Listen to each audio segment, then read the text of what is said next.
আজকের রান্না বান্নায় অফ ক্যামেরায় সেরে নিয়েছি। এই যে ছোট ছোট লাল আলু দিয়ে করলা ভেজে নিলাম, হয়ে গেছে মাশাআল্লাহ। আর এখানে চিংড়ি দিয়ে মিষ্টি কুমড়ের ঝোল করেছি। তো মিষ্টি কুমড়ের ঝোল খেতে কিন্তু বেশ ভালো লাগে। আর মিষ্টি কুমড়ের ঝোল কিন্তু তাড়াতাড়ি বসে যায়, বসে গেলে কিন্তু আর ভালো লাগে না। এই যে ঝোল, মিষ্টি কুমড়ের ঝোল দিয়ে রুটি পরোটা এগুলো খেতেও ভালো লাগে। এই তো এখন সিঙ্কে নিয়ে আসলাম, আর এই তো অফ ক্যামেরা এগুলো এখন ভিম বার দিয়ে মেজে ঘষে নেব। বলুন তো আপুরা কোনটা বেশি ভালো লাগে দুইটার মধ্যে? তো আমি তো ডিসিশন নিয়ে নিয়েছি, এটাতে ডাল রান্না করব আর এটাতে চা বানাবো। ভালোই লাগছে আমার কাছে, এই ছোট ছোট পাতিলারি খুব ভালো লাগে। কিন্তু সংসার যখন বড় হয়ে যায় তখন কিন্তু আর ছোট জিনিসে কাজ হয় না, তখন বাধ্য হয়ে বড় জিনিস ব্যবহার করতে হয়, তাই না? অফ ক্যামেরা এগুলো এখন ক্লিন করে নেব। পাখিরা খুব সুন্দর কিচিরমিচির করে ডাকে, সকাল বিকেল ভালোই লাগে। তো এখন হচ্ছে বিকেলবেলা, আজকে তো রান্না বান্না খাওয়া দাওয়া সব কিছুই অফ ক্যামেরাতে করে নিয়েছি। তো এখন এই তো সন্ধ্যার নাস্তার জন্য চলে আসছি কিচেনে। তা আসলে সকাল সন্ধ্যা ওই যে বললাম একটা টেনশন, নাস্তার টেনশন, খাবার দাবারের টেনশন। তো এখানে আমি এই তো 4 চামচ শুকনো চালের গুঁড়া নিয়ে নিচ্ছি। এটা চালের গুঁড়া, এই যে একটা গোল চামচের 4 চামচ শুকনো চালের গুঁড়ো নিয়ে নিলাম। অল্প করে বানাবো যেহেতু আমরা জনসংখ্যা কম বা সদস্য সংখ্যা কম, সেই জন্য। তো যে নাস্তাটা তৈরি করব সেটা আর কি, সেটার জন্য আর কি ব্যাটার তৈরি করে নিতেছি। তো স্বাদ অনুযায়ী লবণ দিয়ে দিচ্ছি। আর এখানে এই ব্যাটারটা তৈরি করতে হবে এই যে কুসুম গরম পানি দিয়ে। তো আমি কুসুম গরম পানিটা অল্প অল্প করে দিয়ে অল্প অল্প করে মাখিয়ে নেব, একেবারে দেওয়া যাবে না। তো একটা হ্যান্ডউইচের সাথে আমি এই তো মাখিয়ে নিতেছি। অল্প করে পানি দেব আর অল্প অল্প করে মাখিয়ে নেব। বেশি পানি দিলে দেখা যাবে কি ব্যাটারটা ভালো হবে না, একেবারে পানিটা দিলে আর কি। তো ব্যাটারটা ভালো হওয়ার জন্য আমি অল্প অল্প পানি দিচ্ছি। আমার যেহেতু শুকনো চালের গুঁড়ো, তো সেই জন্য আমি কুসুম গরম পানি ব্যবহার করছি, তা না হলে কিন্তু নাস্তা রেসিপিটা ভালো হবে না। আর যদি এই গুঁড়াটা ভিজা থাকে তাহলে কুসুম গরম পানির দরকার হয় না, এই আর কি। তাহলে ঠান্ডা পানি, নর্মাল পানি হলেই চলে যায়। তো আমি ব্যাটারটা এখন অফ ক্যামেরায় রেডি করে নেব, যেহেতু আমার এক হাতে ফোন, সেই জন্য। এই তো আমি অফ ক্যামেরায় ব্যাটারটা তৈরি করে নিয়েছি। দেখুন এটার ঘনত্বটা কীরকম, একেবারে পাতলাও না আবার একেবারে ঘনও না। তো আমি এখন এই তো রেস্টে রেখে দেব 1 ঘন্টার জন্য। 1 ঘন্টা পরে এসে এই নাস্তা রেসিপিটা আমার করতে হবে। এই তো ব্যাটারটা একদম রেডি হয়ে গেছে। এই যে দেখুন একেবারে ঘনও না আবার একেবারে পাতলাও না। তো আমি একেবারে কাছ থেকে দেখাচ্ছি। যদিও এটা আমার রেসিপি চ্যানেল নয়, তারপরেও মাঝে মধ্যে একটু একটু শেয়ার করতেই পারি, যেহেতু এটা আমার ফ্যামিলি ব্লগ। তো আমার ফ্যামিলিতে যা কিছু করি আমি সেটাই তো শেয়ার করব, তাই না? তো এটা এখন আমি রেস্টে রেখে দেবো 1 ঘন্টার জন্য। 1 ঘন্টা পর ফিরে এসে নাস্তাগুলো বানিয়ে নেব। নাস্তা বানানোর জন্য 1 ঘন্টা পর চলে আসছি। আর আমাকে একটা আপু কমেন্ট বক্সে বলেছিল, আপু তোমার বাহিরের থেকে অনেক নয়েজ আসে। এই যে দেখুন নয়েজ আসে কেন, আমার কিচেনের সাথে কাছাকাছি একেবারে, এই যে দেখা যায় কিনা জানি না ক্যামেরাতে। ওই যে কিছু মহিলারা বাইরে বসে গল্প করে, ফাও গল্প বলে না, তো এরা কিন্তু অনেক সাউন্ড করে আর অনেক মানে উচ্চস্বরে কথা বলে আর কি। তো আমার কিচেনের কাছাকাছি, একদম কাছাকাছি। তো সেই জন্যই এই নয়েজগুলো কিন্তু আমি চাইলেও স্কিপ করতে পারি না, এই জন্যই এতটা নয়েজ আসে। আর এই তো আমি এখন নাস্তাটা বানিয়ে নেব।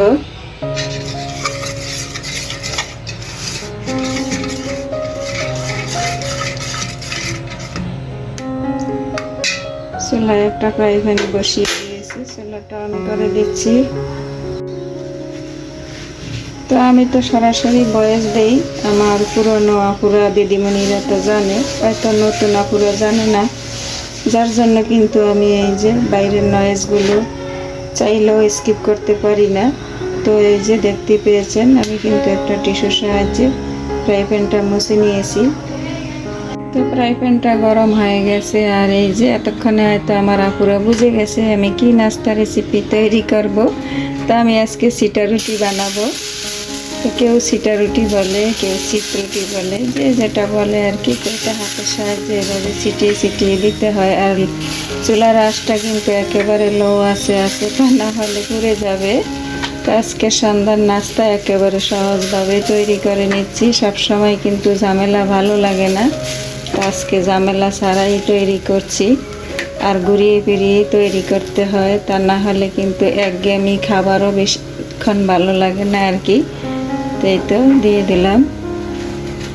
সেই জন্যে আমি এই পাতিলটা কাছাকাছি নিয়ে নিয়েছি বেটারের, তা না হলে তো পারা যাবে না, যেহেতু আমি হাতে ফোন নিয়ে ভিডিও করি।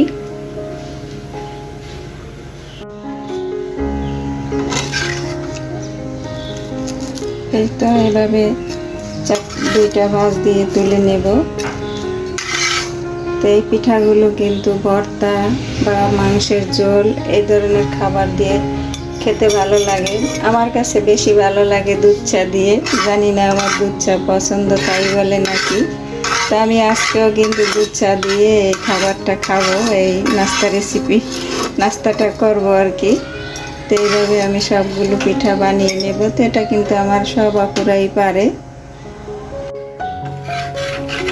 এটা হয়ে গেছে, এখন ভাঁজ দিয়ে তুলে নেব। তো আমার আপুরা ভাইয়ারা দিদিমণিরা, জানি না এই পর্যন্ত আমার সাথে কে কে আছেন, তো ভিডিও দেখছেন কিন্তু একটা লাইক দিতে ভুলে গেছেন। তো প্লিজ একটা লাইক দিয়ে পুরো ভিডিওটি দেখে নেবেন। সবাই সবাইকে সাপোর্ট করবেন, সবাই সবার পাশে থাকবেন। তো এই তো আমি পিঠাটি 4টা ভাঁজ দিয়ে নিয়েছি, 4টা নাকি 2টা কি জানি, যাই হোক। তো এভাবে আমি সব পিঠাগুলো বানিয়ে নেব। তো এটা কিন্তু আমার সব আপুরাই করতে পারে। তো এই পিঠাগুলো দুধ চা, তারপরে ভর্তা, মাংসের ঝোল, এগুলো দিয়ে খেতে বেশ ভালো লাগে। তা আমার কাছে কেন জানি না দুধ চাটা দিয়ে বেশি ভালো লাগে। কয়েকটা পাপড়ি খুলে গেছে, সমস্যা নেই, প্রথম অবস্থায় আবার বানালে ঠিক হয়ে যাবে।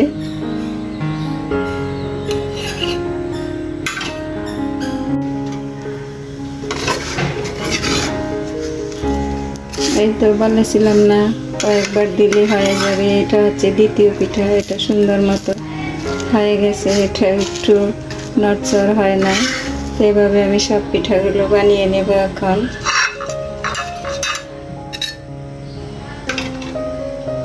নতুন হাঁড়িতে চা বানাচ্ছি 4টা করে।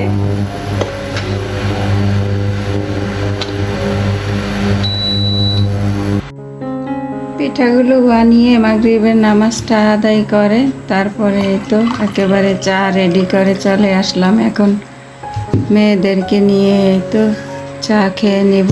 তো পিঠাগুলো মাশাআল্লাহ খুব সুন্দর হয়েছে। এই যে দেখুন, প্রত্যেকটা পিঠাই কিন্তু খুব সুন্দর হয়েছে। তো আমার ভিডিওটি আজ এই পর্যন্তই, দেখা হবে আবার নতুন কোনো ভিডিওর মাধ্যমে। সেই পর্যন্ত সবাই ভালো থাকবেন, সুস্থ থাকবেন, নিরাপদে থাকবেন। আল্লাহ হাফিজ। আসসালামু আলাইকুম ওয়া রাহমাতুল্লাহি ওয়া বারাকাতুহু। পরের দিন সকালবেলায় এই যে মসুরের ডাল চচ্চড়ি করব হাতে মাখিয়ে, যার জন্য ডালগুলো অফ ক্যামেরায় ক্লিন করে নিয়েছি। এখন সব কিছু দিয়ে দেব, হলুদ গুঁড়ো, জিরে গুঁড়ো, ধনিয়া গুঁড়ো, স্বাদ অনুযায়ী লবণ। এই তো এক এক করে সব দিয়ে দিচ্ছি।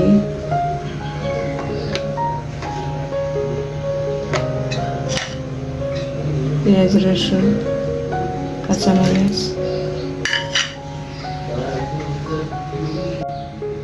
লবণ দিতে ভুলে গেছি, লবণ, তারপরে হচ্ছে তেল। এখন হাতে মাখিয়ে ডালটা বসিয়ে দেব।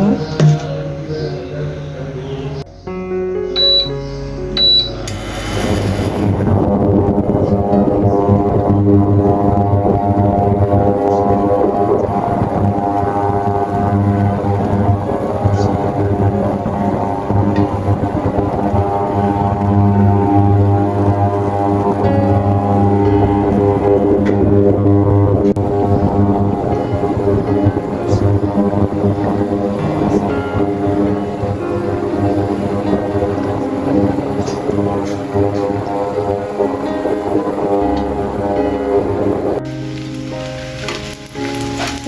একটা ডিম ভাজি করে নিচ্ছি।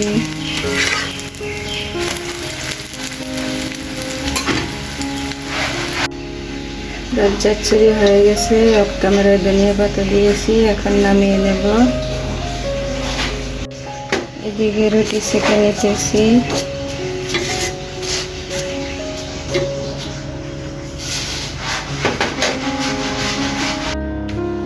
স্টুডেন্ট লাইফে 200, 250, 300 মিটারের দৌড় আমি অনেক দিয়েছি। আমি তো খুবই পাতলা মানুষ ছিলাম, তো আমি 200, 250, 300 মিটারের দৌড় আমার কাছে কোনো ব্যাপারই ছিল না। আর দৌড়ে আমাকে কেউ কখনোই হারাতে পারেনি। আমি সবসময়ই ফার্স্ট ক্লাসটাই পেয়েছি দৌড়ে। এখন সংসার জীবনে ঢুকেও সকাল ভোর 5টা থেকে 8টার মধ্যে আমার সেই রকম 250 থেকে 300 মিটারের দৌড় দিতে হয়। এই যে দৌড় দিয়ে এখন একটু নিঃশ্বাস নিলাম। আর নিজেকে নিজে ভালো রাখার জন্য এই তো নাস্তাটা এখন আমি ধীরে সুস্থে করে নেব। সবাই কিন্তু চলে গেছে, রয়ে গেছি আমি। কিন্তু আমার ভালোটা আমাকেই বুঝে নিতে হবে, আমার খেয়ালটা আমাকেই রাখতে হবে। তো সেই জন্য আর এই যে একটা ডিম সিদ্ধ নিয়েছি, আর এই যে ডাল চচ্চড়ি করেছিলাম আপনাদের ভাইয়াকে। দুপুরের লাঞ্চটা রেডি করে দিতে হয়। বাসা থেকে নাস্তা করে যায়, ছেলে যায়, মেয়েরা যায়, একেবারে মানে হুলস্থুলি পড়ে যায় আর কি বলবো। যাদের আছে তারা অবশ্যই বোঝে। তো আমি সেই মুহূর্তে তাড়াহুড়া করে কোনো দিনও তাদের সাথে নাস্তা খেতে পারি না। তো আমার কিন্তু একটাই মেয়ে, আরেকটা হচ্ছে আমার ছোট বৌমা। তো ওকেও আমি মেয়ের মতোই জানি, আর মেয়ে বলেই সম্বোধন করি। অনেকে হয়তো এটা জানে না। তো এখন এই তো আমি নিরিবিলি ভাবে এই তো সকালের নাস্তাটা করে নেব। এখন প্রায় 9:15 বেজে গেছে। তো এই যে সব হাতের কাজগুলো সেরে এখন আমি নিরিবিলি নাস্তাটা করতে বসেছি।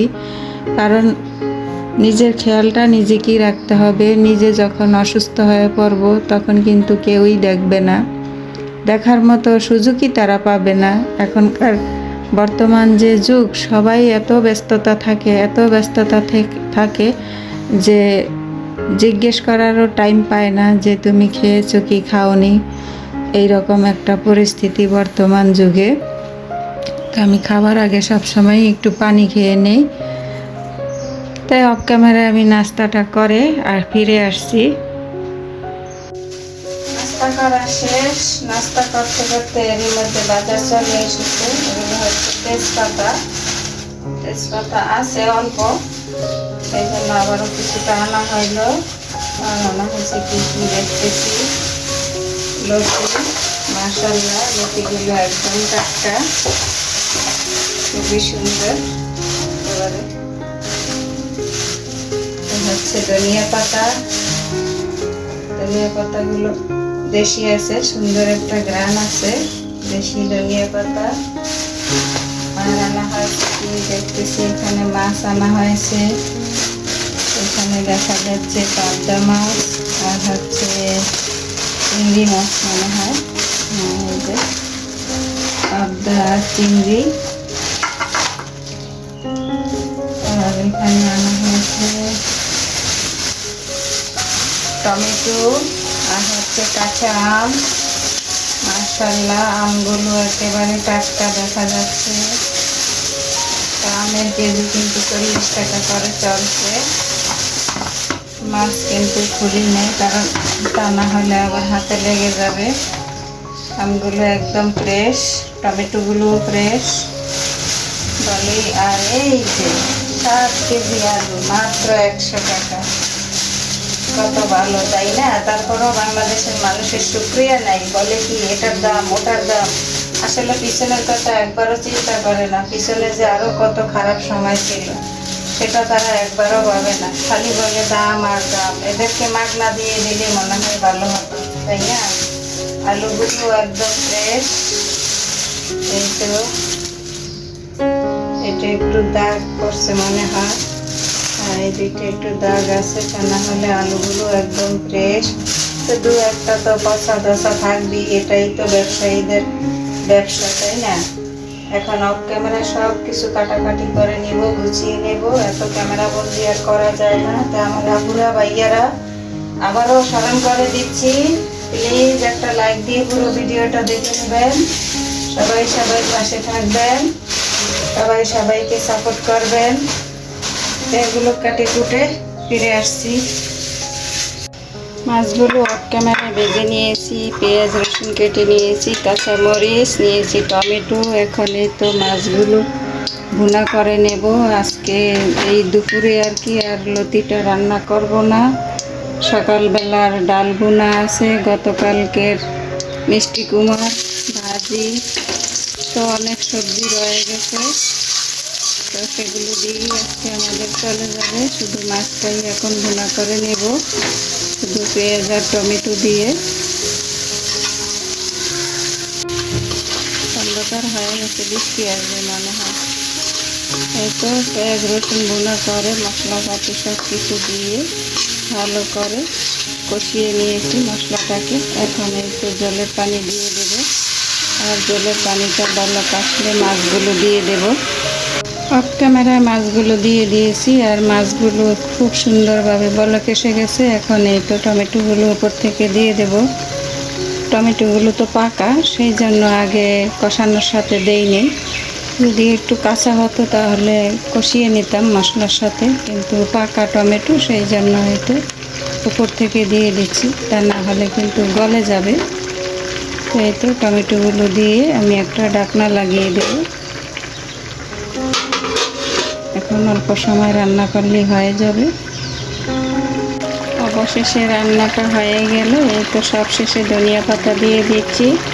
আর আমার ভিডিওটি আজ এ পর্যন্তই, দেখা হবে অন্য কোনো ভিডিওতে। সেই পর্যন্ত সবাই ভালো থাকবেন, সুস্থ থাকবেন, নিরাপদে থাকবেন। সবাই সবার জন্য দোয়া করবেন। আল্লাহ হাফিজ। আসসালামু আলাইকুম রাহমাতুল্লাহি ওয়া বারাকাতুহু।